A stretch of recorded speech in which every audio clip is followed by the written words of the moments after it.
height at which acceleration due to gravity becomes g/9. g के छ acceleration due to gravity on the surface of earth. यहाँ मलाई g surface मा g छ र कति height मा g भइहाल्छ g/9. त्यो height हामीलाई फाइन्ड गर्नु छ in terms of r हो. त हेर्ने acceleration due to gravity हुन्छ universal gravitational constant, mass of the earth र center of earth देखिको distance हो. यदि surface मा छ भनेदेखि r मात्रै लिने र यसलाई हामी अर्कोमा पनि लेख्न अर्को के लेख्न सक्छौं डेन्सिटी को टर्ममा पनि लेख्दा हुन्छ. कति हुन्छ 4/3 पाई रो g r. कसरी मास को ठाउँमा डेन्सिटी इन्टु भोल्युम लेख्ने र डेन्सिटी अर्थ को रो छ हो र भोल्युम हामी एज्युम गर्छौं कि अर्थ स्फेरिकल इन शेप छ. त 4/3 पाई r क्यूब राख्यो भने यो के आउन जान्छ यति आउन जान्छ हो. त हेर्ने यदि acceleration due to gravity mass constant छ भने इन्भर्सली प्रोपोर्शनल टु रेडियस को स्क्वायर छ हो. यो r distance from the centre of earth हो. र यदि डेन्सिटी कन्स्ट्यान्ट छ भने योहरु त कन्स्ट्यान्टै हुन्छ बाहिरको टर्म्सहरु. यदि डेन्सिटी कन्स्ट्यान्ट दिएछ भने के हुन्छ डाइरेक्टली प्रोपोर्शनल टु r. यहाँ इन्भर्सली प्रोपोर्शनल छ, यहाँ के छ डाइरेक्टली प्रोपोर्शनल छ g. हेर्ने यदि यहाँ यो सर्फेस भन्दा बाहिर हाइट मा गयो भने यो फर्मुला युज गर्ने किनकि मास कन्स्ट्यान्ट रहन्छ. यदि यो सर्फेस भन्दा भित्र जाने हो भने कि यहाँ डेप्थमा फाइन्ड गर्ने भने मास कम हुन्छ. त्यतिबेला यति मास मात्रै लिने हो. यो मास कम हुन जान्छ, यो मास घटाउनु पर्छ भनेपछि मास कन्स्ट्यान्ट बन्ने. त्यतिबेला यो फर्मुला लगाउने किनकि एक बोतल पानी, एक बाल्टिन पानी, एक जार पानी, एक ड्राम पानी सबैको के हुन्छ डेन्सिटी कन्स्ट्यान्ट रहन्छ भनेपछि अर्थको पनि होमोजिनियस भनेपछि यो यति भागको कुरा गर्ने यति भागको कुरा गर्ने यहाँ पनि डेन्सिटी के हुन्छ सेम डेन्सिटी कन्स्ट्यान्ट रहन्छ भित्र गए पनि. त्यतिबेला के हुन्छ त हेर्ने एक्सेलरेसन ड्यू टु ग्रेभिटी जब हाइट बढ्छ भनेपछि यो डिस्टेन्स बढ्छ. तब यो बढ्छ भनेदेखि के हुन्छ यो घट्छ. एक्सेलरेसन ड्यू टु ग्रेभिटी हाइटमा गयो भने घट्छ. हेर्ने अब एक्सेलरेसन ड्यू टु ग्रेभिटी यदि भित्र गयो भने डिस्टेन्स फ्रम द सेन्टर घट्न जान्छ. हेर्ने भित्रमा यो हात मेरो भित्र यो म प्वाइन्ट छ जहाँ म मेजर गरिरहेछु. जब यो भित्र गइरहेछ तब सेन्टर देखिको डिस्टेन्स के भइरहेछ सेन्टर देखिको डिस्टेन्स घट्दै गइरहेछ.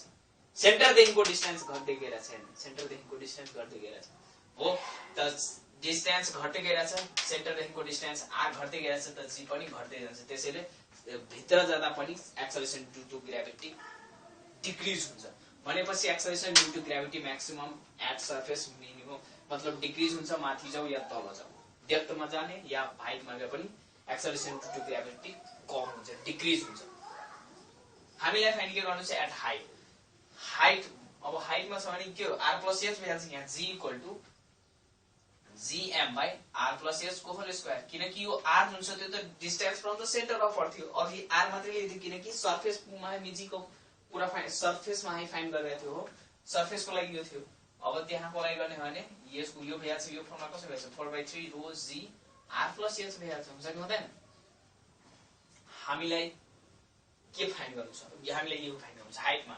त हेर्ने के हेर्ने यसको फर्मुला लगाउने त्यही हेर्ने gm = gr² लेख्न सक्छु यहाँबाट. gm = gr² हुन्छ कि हुँदैन त gr² डिवाइडेड बाइ r+h हो. अब हेर्ने h = कति छ h त फाइन्डै गर्नु छ हामीलाई हैन. h फाइन्ड गर्नु छ त यही गर्दिन. अब gr = यो फर्मुला पनि एउटा बन्छ.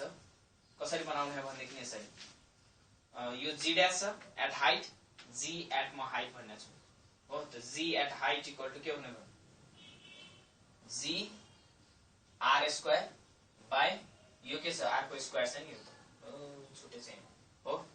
त r प्लस यहाँ r² कमन लिने भने के हुन्छ यो 1 + h/r को होल स्क्वायर हो. यो r² र यो r² के हुन्छ क्यान्सल हो. के हुन्छ क्यान्सल. अब g एट हाइट कति हुने भयो g divided by 1 plus h by r को होल स्क्वायर हो। g कति भइरा छ, एट हाइट कति भइरा थियो, g बाई 9 हो कि हैन, त g बाई 9 छ, त g बाई 9 लेखिदिनु र g 1 plus h by r। यो फर्मुला याद राख्ने भइहाल्छ सबै काम। यो फर्मुला हाइट केसको लागि यो फर्मुला हामी युज गर्छौं, हाइट केसको लागि म्याक्सिमम र मिनिमम हाइट छ भने त्यसको लागि हेर, यदि हाइट 332 किलोमिटर को लागि भनेको छ भने यो फर्मुला बाइनोमियल थ्योरमबाट हामी यस्तो पनि लेख्छौं, g1 g at height equal to 1 minus 2h by r। यदि कति सम्म हाइटको लागि 320 किलोमिटर सम्म भनेको छ भने हाइट र या acceleration due to gravity change 5% ले मात्रै भइरहेछ, लेस देन 5% या 5%, त्यसको लागि यो फर्मुला हामी युज गर्न सक्छौं।